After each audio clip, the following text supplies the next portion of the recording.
আসসালামু আলাইকুম ফ্রেন্ডস, এটুজেট শিক্ষায় আপনাদেরকে স্বাগতম। আপনারা সবাই কেমন আছেন? আশা করি সবাই ভালো আছেন। বরাবরের মতো আপনাদের সাথে আছি আমি সাইফুল ইসলাম।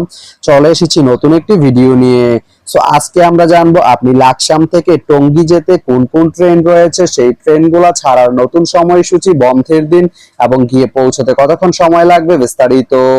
আমি যদি আপনাদেরকে ট্রেনের সময়সূচিগুলো বলে দেই, আপনি লাকসাম থেকে টঙ্গী যেতে প্রথমে যে ট্রেনটি রয়েছে সেটি হচ্ছে ঢাকা মেল।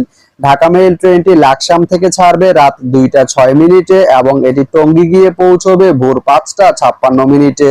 এই ট্রেনটির কোনো অফ ডে নেই। এরপরে রয়েছে কর্ণফুলী। কর্ণফুলী ট্রেনটি লাকসাম থেকে ছাড়বে দুপুর 12টা 28 মিনিটে এবং এটি টঙ্গী গিয়ে পৌঁছবে বিকেল 5টা 40 মিনিটে। এই ট্রেনটির কোনো অফ ডে নেই। এরপরে রয়েছে নোয়াখালী মেল। নোয়াখালী মেল ট্রেনটি লাকসাম থেকে ছাড়বে রাত 10টা 55 মিনিটে এবং এটি টঙ্গী গিয়ে পৌঁছবে রাত 3টা 8 মিনিটে। এই ট্রেনটির কোনো অফ ডে নেই। তো আপনি লাকসাম থেকে টঙ্গী যেতে এই তিনটি ট্রেনের যে কোনো একটি ট্রেন ব্যবহার করতে পারেন। তো ভিডিওটি কেমন লাগলো অবশ্যই কমেন্ট করে জানাবেন। আর ভিডিওটি যদি ভালো লেগে থাকে বা আপনার কোনো উপকারে এসে থাকে তাহলে ভিডিওতে একটা লাইক করে দিবেন, কারণ আপনার একটা লাইক আমাকে অনেক ইন্সপায়ার করে নতুন নতুন আরো ভিডিও বানাতে।